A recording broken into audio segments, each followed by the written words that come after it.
Hear, O Israel, the Lord our God, the Lord is one. You must love the Lord your God with all your heart, with all your soul, and with all your might. Take to heart these words with which I charge you this day. Impress them upon your children. Recite them when you stay at home, and when you are away, and when you lie down, and when you get up.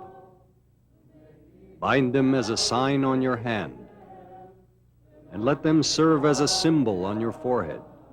Inscribe them on the doorposts of your house and on your gates.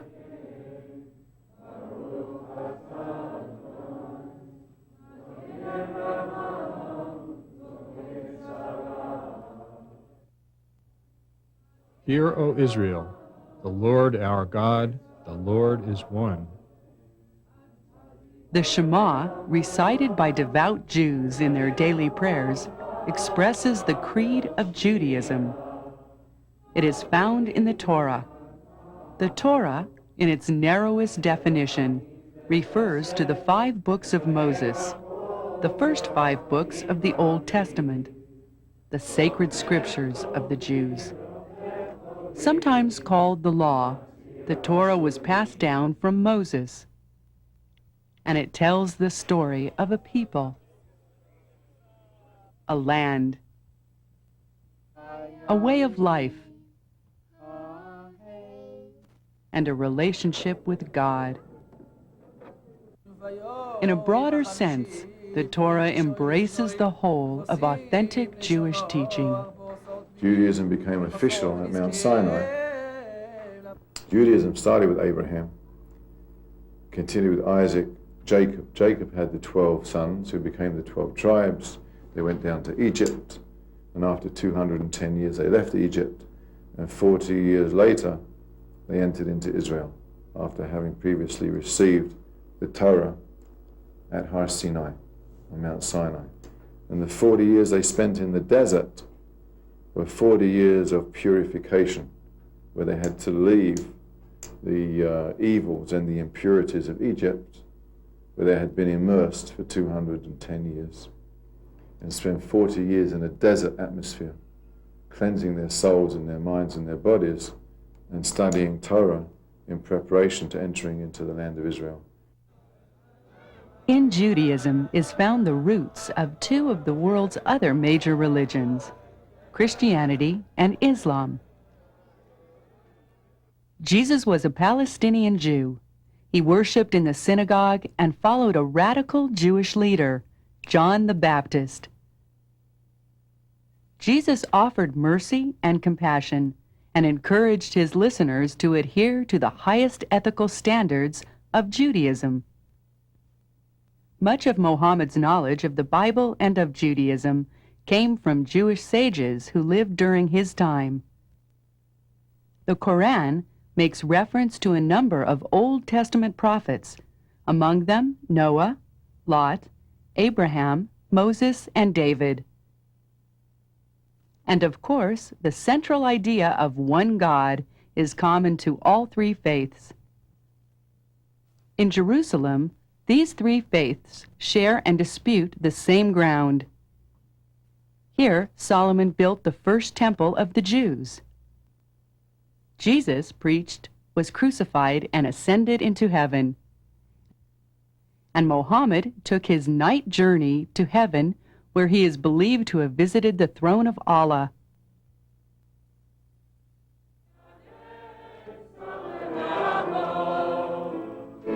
The Torah is one of the 4 cornerstones of Jewish faith.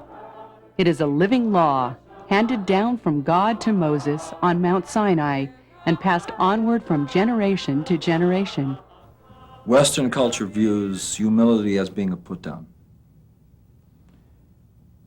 For us to be able to recognize that our limited perceptions can be expanded to include a perception of the infinite, the first step that we have to be able to accomplish is not to see ourselves as a barrier. So therefore we talk about Torah, that gift of knowledge, as being the perception not of a set of disciplines, but a perception of the entire structure of creation. A central part of the service in a synagogue is the reading of the Torah. The scroll is first paraded around the room so that the congregation can see, touch, and kiss it.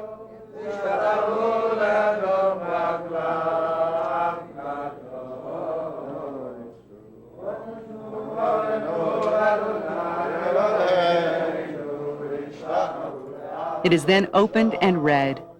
In the Torah are found the other cornerstones of Judaism: the land, Go forth from your native land and from your father's house to a land that I will show you. the people, And I will make of you a great nation, and I will bless you.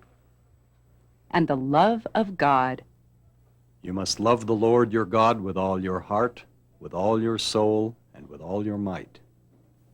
So therefore Torah is not a religion, Torah is life. And we don't define them as being separate. The Torah, the land, the people, and the love of God have bound Jews together through exile and captivity, defeat and dispersion, centuries of persecution in many lands, and the 20th century Holocaust, in which millions were held captive and murdered because they were Jews. During the Second World War, nearly 6 million Jews were killed by the Nazis. Evil achieves its purpose by our perceiving through it or overcoming the challenge. It is specifically there as the obstacle. We can get caught in the obstacle, but it is only an obstacle with the specific intent that we overcome it. Therefore, evil can never overcome good. There is never the threat that evil will dominate the world. Evil will be as perfect of a challenge as we are capable of overcoming. And that's as a creation as a whole, and that's for every individual. When the war was over in 1945, those who survived the camps, as well as other Jews from all over the world, moved to Palestine and fought to establish the state of Israel. Israel was declared a state, and the Jews had a homeland. God said to us, it is yours, it isn't theirs. And then that's the Jewish position. We have this land because we have a mandate from God that this is the land that we are destined to inherit. And this is the land that we are destined to fulfill our function and role as the Jewish nation. Ultimately, a Jew can only be a total and complete Jew in Israel. What the Jews found when they arrived in Israel was a desert land with a very limited capacity for agriculture. A few collective farms called kibbutzim had been established by early settlers, and these were used as models for a great many others. By working together toward the common goal of making the country self-sustaining, and with limitless human energy and resourcefulness, the Jews made the desert bloom. They developed new agricultural technologies, and communities where all shared equally the responsibilities and rewards. Today, these communities continue to provide Israel with much of its agricultural produce and provide a powerful bond with the land for their residents. In Jerusalem, the Wailing Wall is the focal point of much of Jewish life. This is the only remaining part of the temple complex, which dates back to the days of Solomon and was destroyed twice, the last time in 70 CE, almost 2,000 years ago. The Jews believe the Messiah will appear here to bring peace and harmony to the world, and that at that time the temple will be rebuilt as a house of prayer for all the people on earth. In the Torah is found the basis for the major rituals and festivals of Judaism. The Sabbath from sunset on Friday through sunset on Saturday is the most important of all holy days. Remember the Sabbath day to keep it holy. There are three practical commandments which are absolutely essential to fulfill a basic Jewish life. And those are family purity, kashrut, the dietary laws, and Shabbos, Shabbat. And we cease from creative activity once a week in order to remind ourselves and to refresh our memories and to give honor to God, who is the ultimate creator of the universe. And the Shekhinah is in some ways the feminine aspect of God. In fact, Shabbos is called Shabbat HaMalkah, the Queen Sabbath, the Sabbath Queen. And that is ushered in various stages, but the ultimate pinnacle is, I suppose, the lighting of the candles by the woman of the house, when she says the blessings on the candles, and that light of that candle signifies the presence of the Shekhinah, of the Sabbath Queen in the home. In the past, the role of women in Judaism was largely confined to keeping the home in accordance with Jewish law. While this is still true in Orthodox Judaism, in the Reformed sect, women play a central part in the synagogue as well. The thing that excites me so much about Judaism right now is the women in it. I see the face of Judaism being transformed by its women, and there's all sorts of ways that are being brought about by women rabbis now that are changing the liturgy, changing the way we daven, the way we pray, to make it more soulful, to make it more alive and refreshing, so that when you leave, you really feel like you've done something exquisite. There are several different sects in Judaism. The most orthodox are the Hasidic, or mystical Jews.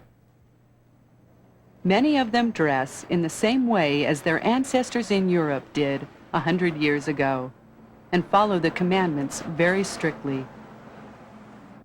Although it is quite unusual, there are some Hasidim who combine their religious traditions with artistic representation to express their mystical view of life.